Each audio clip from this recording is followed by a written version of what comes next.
Hey, it's the Sporting Tribune. We're here, Media Day, Canelo versus Charlo. And look who I have, a Chargers legend, Shawn Merriman. Shawn, how are you doing? First off, man. How you doing, man? It's been a minute. it's been a minute, and I got good news. Yeah? You got some things that you need to talk about, and you let them know, first off, who you're here for on behalf of. Yeah, Lights Out Extreme Fight, man. We got a big fight next Saturday in Long Beach. Anybody in that SoCal area, you want to get to this one. This is our biggest card yet. LightsOutXcept.com. Get the tickets there. And then also, we'll be live on Fubo. We'll be live on Fubo TV. So make sure, if you guys only got Fubo, man, make sure you get Fubo. And that's exactly what I wanted you to say. If you don't know this, the Sporting Tribune today, now on Fubo TV with the Believe Sports Network. What? We moving on up, Come baby, on, like the baby. That's what I'm Jeffersons. talking Let's about, go. dude. Congrats, man. Yeah, I didn't know that. No, and that's why, like, I saw that the fight was on the 7th. I was like, do I reach out to him? And then look at the way the stars align. You're here in person. Yeah. Now, but I got an open line, man. Anytime you need something. Hopefully, if you can make it, we'll take care of you. But this one, we got Albert Morales and Musa Taliba. Albert, who had a short stint over there in the UFC, and then we got a lot of up and coming guys. Tommy Aaron, Tony Ferguson's guy. Tony will be there at the fight as well, I think, again. We're stacked, man. We got A.J. Hodgkins. He's going to be fighting on our amateur card, but he played linebacker at Oregon with Justin Herbert. And, we had about 3 or 4 guys to pull out. Nobody wanted to fight this kid. And so, this is our biggest card, man, because we got the next up-and-coming guys coming in. And, like, number one, before we get into the creation for people that don't know, I have to ask you, man, you do a lot of media. You're on the ball. You're an open line. And, like, to me, like, I noticed that about people, and that's a smart way to move. Like, where do you get that from? Because it's a lot of work, man. You talk to a lot of people. Yeah, you know what it is for me, man, when you're passionate about something. So most of the time when I'm doing media, we got to fight. I'll talk about Lights Out Extreme Fighting, but a lot of it's football, man. So I can talk football until I'm blue in the face, right? And me not only playing for as long as I didn't have a career, I still associate myself with a lot of guys. I was talking to Micah Parsons the other day, who's coming up about to break my two-sack record in two-sack game record in the next couple of games, and I'm looking at him like, hey, look, man, go break that thing, go after it. So it's cool to have these connections with these up and coming guys. And the further you get away from the game, you become more of a student again, a fan of what they're doing. Like, I'm watching these pass rushers now, man. The game has just evolved a lot. Nah, 100%, and we'll get to this chart. Actually, let's do it now. Chargers Raiders. I'm here in Vegas covering the Raiders. We got craziness going on with Chandler Jones, which we won't touch on. We'll touch on the Chargers first, because obviously that's a team that you're super paying attention to. Seems like they almost gave away against the Vikings. What do you make of this season where Justin Herbert has been balling out, but this team still 1-2? Yeah, I was at the Miami game, and that's a game they probably they should have won. Them boys is fast, right? But listen, you're watching the game and you see them putting up 36 points. You're like, man, that's crazy. 36 points, like I couldn't even imagine having that happen until you see them put up 70 on Denver. They in Miami, they're so explosive right now. They got the most explosive offense in football, and what they're doing over there, McDaniel's got those guys rocking. But the defense of the Chargers, they needed to play better and finish the game. And for them, Tom Telesco, the GM, he put together a great roster. You can't put together a better roster than what they have. But you don't expect a Mike Williams to go down, right, for the season with a knee injury. You can't count on that. And so now Quentin Johnson, a rookie from TCU, has to come in and step up. So with them, and he's not even the only one. You got Palmer and Guyton, I think, is back too as well. So they're so deep, man, and they're stacked, and they just have to learn how to finish games. But I'm not the one, man, to when Dallas beat the Giants 40-0, I'm not screaming up Super Bowl, right? Like, I don't really, I'm not that tight, man. You got to wait, and I think by week. But on the flip side, though, and sorry to cut you off, like, where are you with Staley, though? Because this isn't a 1 week thing. Like, the seat's getting hot. Every week for them, when you have this type of roster, where you have a Justin Herbert at quarterback, a Joey Bosa, Khalil Mack, Rashawn Slater, who's the best, in my opinion, one of the top 2 or 3 tackles in football, you're on a hot seat every week because it's Super Bowl or bust when you have this type of roster, these type of guys. And what they have to do is, like, block out all the stuff that we're like, I'm obviously former Charger, but they got to block out everything that everyone's saying and just close out and win some of these tight football games. And one thing on the flip side with the Raiders, I thought it was interesting after they lose versus Pittsburgh. I was about to say at Pittsburgh because it was 80-20 Raiders to Pittsburgh fans for a home opener in the Allegiant Stadium, but that's a whole nother topic. But after the game, a lot of people questioning McDaniel's decisions on kicking the field goal, not going for it at the end of the game. Yeah.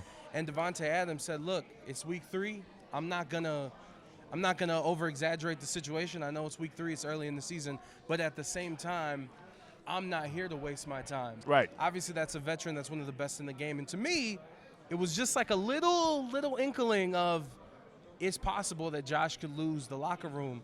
And when you go through things like that as a player, like talk me through the process and kind of how you feel Davante sees like this season and just his career with the struggles that the Raiders have had. Well, I saw this coming, right? Whenever you leave Aaron Rodgers, and it's no offense, I got a relationship with Derek Carr. I never met Jimmy Garoppolo, but no offense to them, they're not Aaron Rodgers. So when you leave a situation when you're playing for a Hall of Fame quarterback and going somewhere else, there's going to be an adjustment period. I've always been shocked of how Josh McDaniels, I don't like throwing jabs or punches at anybody, but he hasn't had any success anywhere. So it's either two things. Either you go with a new coach that hasn't had an opportunity, like an Eric Bieniemy, right? I would do that before Josh McDaniels because we've already seen what he's capable of doing. You know, he's had some really good teams as well that didn't pan out, and so how these certain coaches keep getting these opportunities, I will never personally understand. Now, they got a lot of stuff going on. I know you didn't talk about the Chandler Jones situation, and I'm wishing the best for that dude or whatever happened, man. Anybody that's struggling out there, I'm wishing the absolute best that you overcome it and be able to fight through whatever you're dealing with. But at the same time, man, he ain't the only one. Max Crosby has been, kind of vocal there. Davante Adams and a couple of guys on the defense alone, and Josh Jacobs hold out at the beginning of the season. So there's a lot going on in that organization, and they need to figure it out because you're not going to have a Davante Adams around too long. You're not going to keep a Josh Jacobs. You got two of the best players in their positions in the league. They ain't going to sit around and lose and accept losing for too long. So it's one thing that he's going to lose the locker room or they need to lose him. And it's the 5th most expensive offense in the league. 5th most, and they can't put points on the board. And also the other thing with Jimmy G that, look, man, here's the thing. I didn't think Derek Carr was the greatest quarterback, and I wouldn't consider myself a fan of Derek Carr. But if you do the math on the field, Derek Carr would at least take chances. So when he'd throw the deep ball, the defense would have to respect that. Then you have to pay so much attention to Davante. It's opening the lanes for Josh Jacobs and the success he had last year. Now when you got a quarterback that can't throw a deep ball, and people are questioning Josh Jacobs, and I'm like, man, there's 10 people in the box automatically. Right. It's just, it's one of those frustrating things. I have to ask you, in your career, was there a situation where you felt a coach or that the coaches lost the locker room? No, I didn't because I've had Marty Schottenheimer coming in, and we went from Marty. Successful teams. That was a weird question. My bad. Even in Buffalo when I had Chan Gailey, I was playing for Chan, and they got fired. I think the whole coaching staff ended up getting fired, but that was like towards the end of the season, and everybody was just gone. I haven't played on a team where the players stopped playing for the coach. Right, because when you stop playing for a coach, that means you don't respect him. You don't believe in him anymore. And so I've never been in that situation, going from Marty to North and playing for Chan. So I was fortunate that we never had a situation where guys are quitting in the middle of the season because they don't want to play for the coach anymore. No, that's good, man. Shawn Merriman joining us. Let's go around the league real quick. I mean, it's the Dolphins at the top of your power rankings, I would assume, correct? Yeah. Yeah, what's the biggest ass whooping you did professionally, that you were a part of on the flip side? The Broncos just let a 70-piece happen to them. Right. I can't even fathom that. What's the worst loss you've been a part of? We played Seattle when I was with the Bills. We played Seattle in Toronto. We had that one game in Toronto with the Bills. And I think they dropped 52 on us. See, and even that's not 70. Yeah, no. Look, I said this, right? When somebody put up 70 points on you, you got to really try to let them do that. It's so hard as a professional to sit back once the score get out of hand. If you get a 21 to 28 point beating, that's a lot on the pro level. Somebody put a 70 piece on you, you almost got to say, man, I don't even want to be out here anymore. And that was the attitude and what I've seen from the guys playing, that they gave up, man, because they were just getting beat left and right. All right, let's go with some random questions to wrap this up. Which teammate of yours in your career talked the most shit? Oh, Phil Rivers. And you know what? It was documented. Like it's not even close though. Like you would say, maybe this guy, but no, Phil was just on another level. And you know, the funny part is that a lot of us, when I say us, mean social media, like we're seeing the stuff he did on the field. The NFL film stuff. Yeah. The NFL film stuff. Like now we're just seeing who he is.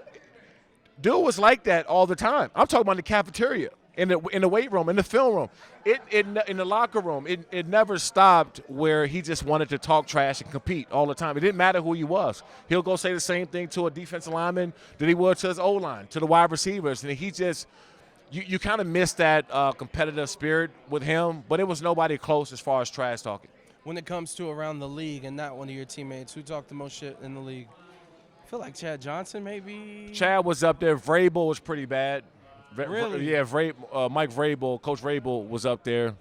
And the thing is, man, I never really talked back to guys. Like I was so locked in. If I'm gonna talk, it's gonna be with my pads. You're gonna hear a lot, right?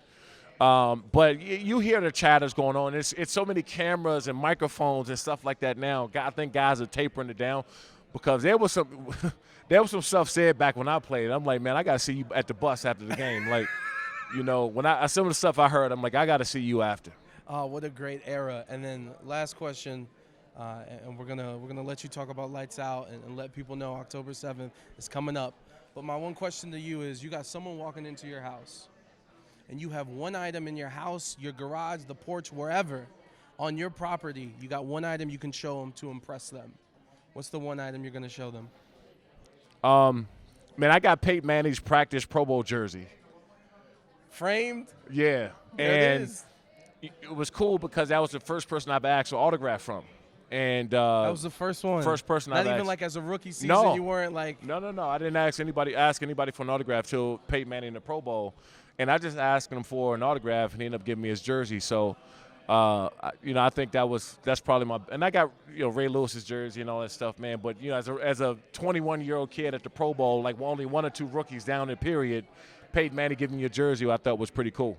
That's another stunt, being one of the only few rookies to be in the Pro Bowl. I love it. Before we get out of here, let them know what's going on October 7th. Yeah, we got a big fight October 7th in Long Beach. You can get your tickets at lightsoutxf.com. If you guys are in the SoCal area, you want to come to this one. This is our biggest card yet. We got a lot of upcoming superstars. And come check these guys out before they get big time. And we'll be live on Fubo TV, Fubo Sports. Fubo TV, Fubo Sports. We family now. Shawn, as always, thank you so much for the time. Thanks, man.